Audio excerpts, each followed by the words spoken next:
hadratul muhtaramin, para alim, para ulama, para sesepuh lan pini sepuh, hadirin ingkang minulya, wabil khusus kedua mempelai atau calon kedua mempelai, Mas Bintang, Mas, Mbak Hanifah, dengar Mbak Hanifah ini? Dengar.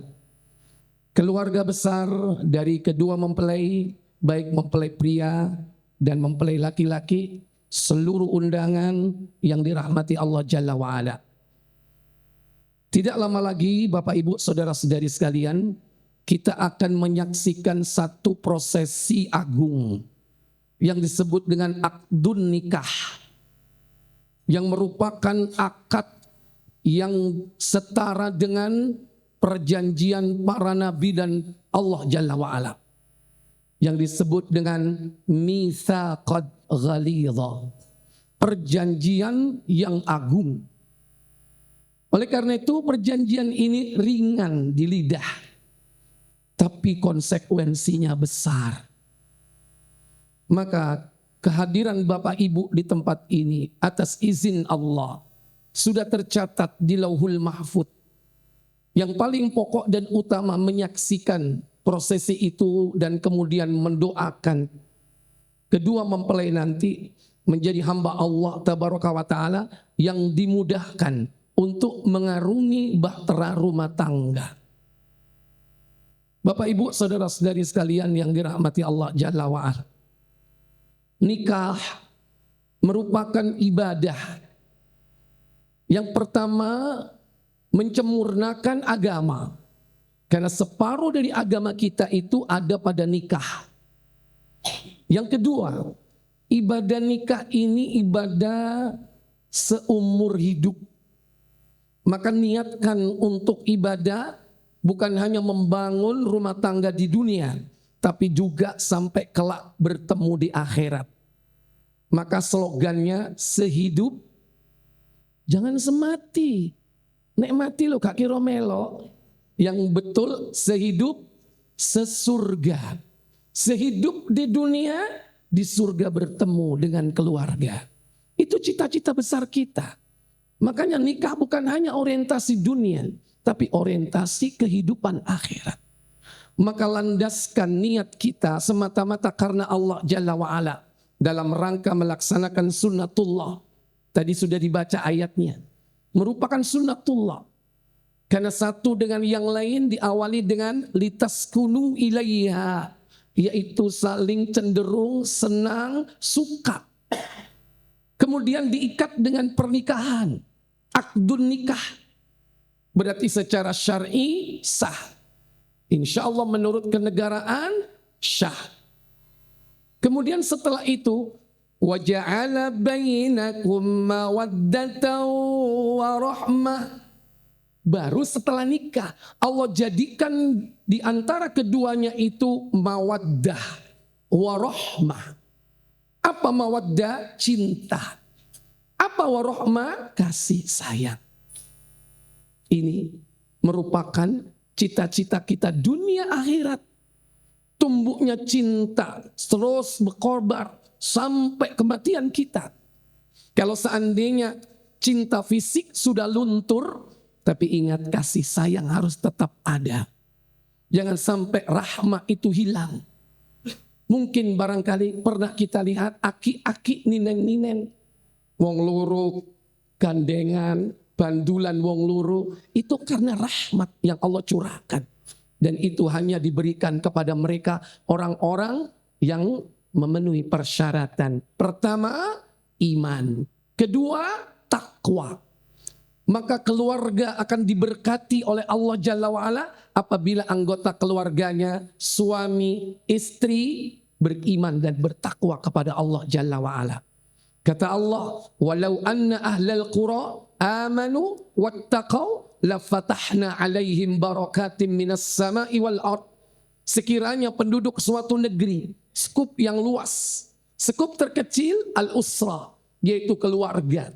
Jika anggota keluarganya terdiri dari istri, suami, atau bapak, ibu dan anak-anak yang beriman dan bertakwa, la fatahna alaihim barakatim minas sama, Allah akan turunkan berkah itu dari langit.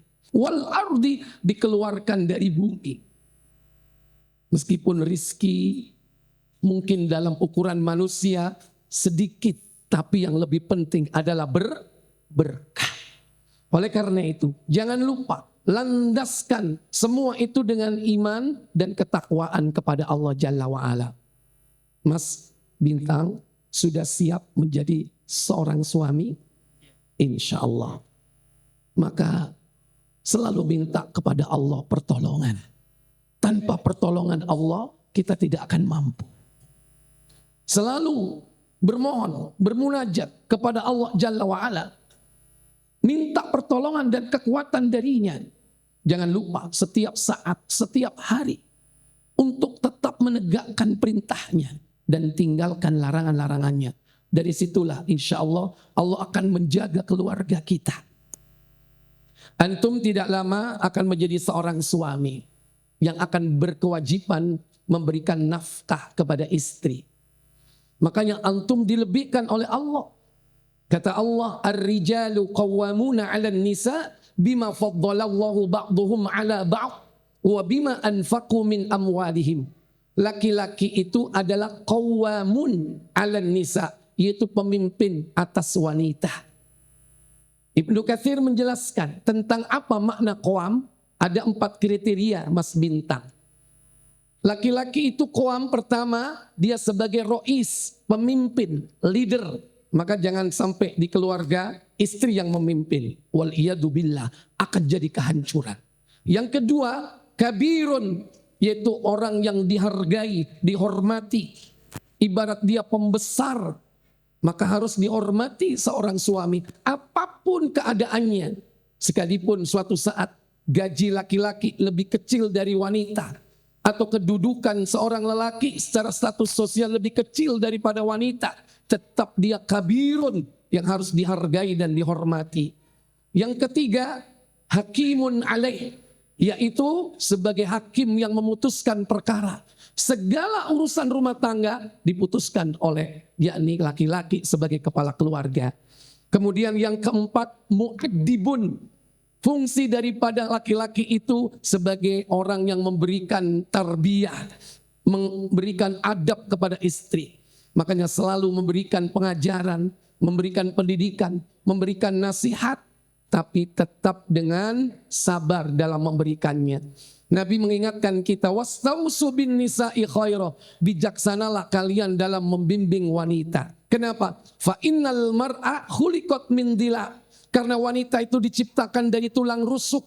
Fa inna a'wajad dila a'lahu. Tulang rusuk yang paling bengkok itu yang paling atas. Ada apa yang paling bengkok, yang paling atas? Idza dhahabta tuqimuhu kasyarta. Apabila kau hendak meluruskan wanita itu dengan paksa, dia akan patah. Makanya wong wedok iku garapane kudu Mas Bintang, kudu halus, ojo kasar-kasar. Ya. Nek dikeras apa Bu? Botol pore. Yo kadang-kadang pore, jangan sampai pore. Makanya jangan keras-keras. Tapi ingat pesan Nabi SAW, fa illam taraktaha, jika kau tinggalkan wanita tidak kau beri nasihat, fa illam yazal a'waj, dia akan tetap bengkok.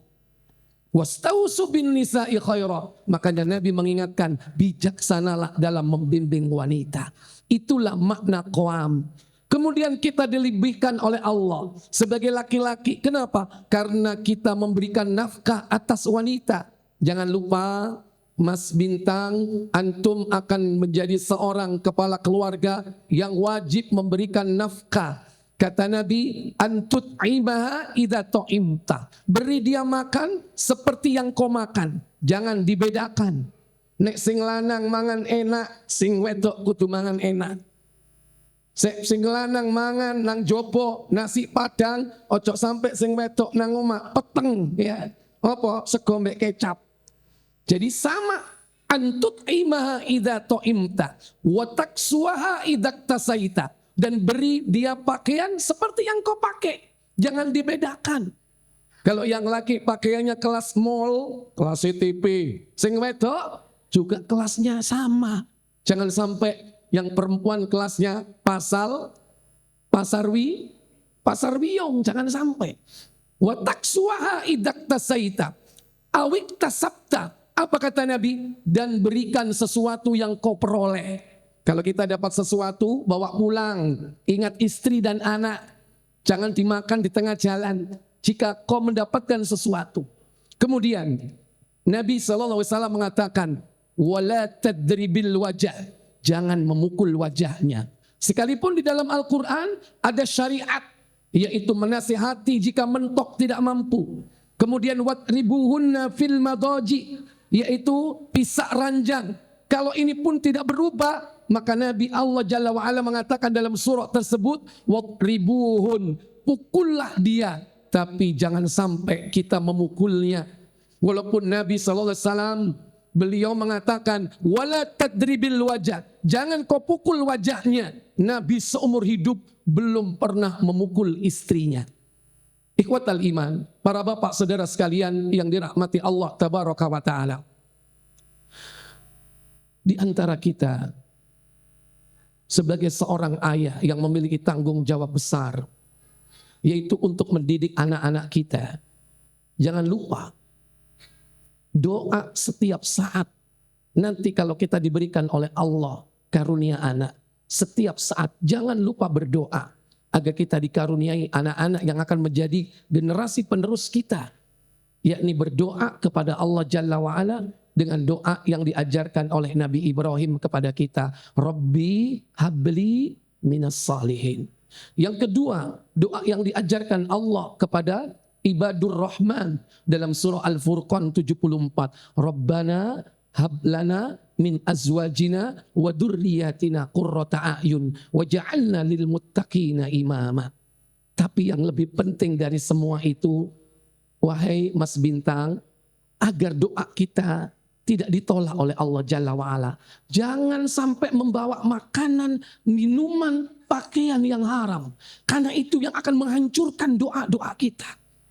Jangan sampai membawa harta yang haram ke rumah kita. Seorang lelaki diceritakan oleh Nabi berjalan dalam keadaan as'asa wa akbar. Kusut masih berdebu, rambutnya kusut, pakaiannya kumal. Ini merupakan posternya dikabulkannya doa. Summa yamuddu yadayhi ilas sama, dia tadakan tangannya ke langit.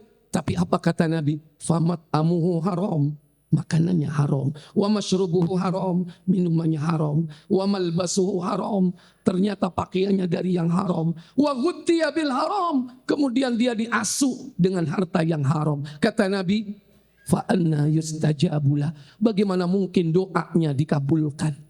Maka ini penting buat perjalanan hidup kita. Jangan sekali-kali membawa yang subhat, apalagi yang haram ke rumah kita. Terakhir, saya berpesan, yakni khususnya kepada Mas Bintang. Untuk ibu atau calon istri Mbak Hanifah, insya Allah tergantung antum. Wanita itu tergantung laki-lakinya. Makanya yang perlu digarap sing lanang dhisik, Pak. Yang terakhir, Mas Bintang, antum masih punya bapak, nun sewu, romoipun panjenengan, Pak. Masih punya ibu? Iya, ingat. Jangan sampai putus silaturahmi.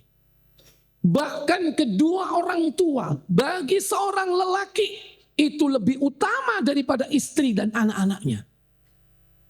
Banyak ayat dan hadis menyebutkan dalam surah Al-Baqarah 215 tentang nafkah. Allah perintahkan pertama untuk orang tua. Dalam hadis juga disebutkan bahwa 3 orang yang berteduh dalam goa, diceritakan doa orang ini dikabulkan ketika bertawassul dengan amal solehnya. Kenapa? Karena begitu berbaktinya kepada kedua orang tuanya. Diutamakan ibu bapaknya daripada istri dan anaknya. Demikian pula ketika Nabi didatangi oleh laki-laki dan mengatakan, ya Rasulullah, inna limalan wa waladan. Sesungguhnya aku memiliki harta dan juga punya anak. Wa kana abi ayyajtahamali, tapi bapakku suka intervensi dalam urusanku. Apa kata Rasulullah sallallahu alaihi wasallam? Nabi mengatakan, anta wa maluka li abik. Kau dan hartamu adalah milik bapakmu, milik kedua orang tuamu. Maka jangan sampai lupa. Keduanya merupakan kunci kebahagiaan dunia dan akhirat. Semoga dengan cara inilah fa insyaallah nanti kita akan diberikan keluarga yang sakinah, mawaddah, warahmah, dan diberikan keberkahan dalam kehidupan kita. Semoga bermanfaat. Mungkin ini yang bisa saya sampaikan dalam khutbah kita pada pertemuan kali ini. Semoga Allah Jalla wa'ala memberikan kemudahan kepada khususnya kedua mempelai dan kepada kita semua.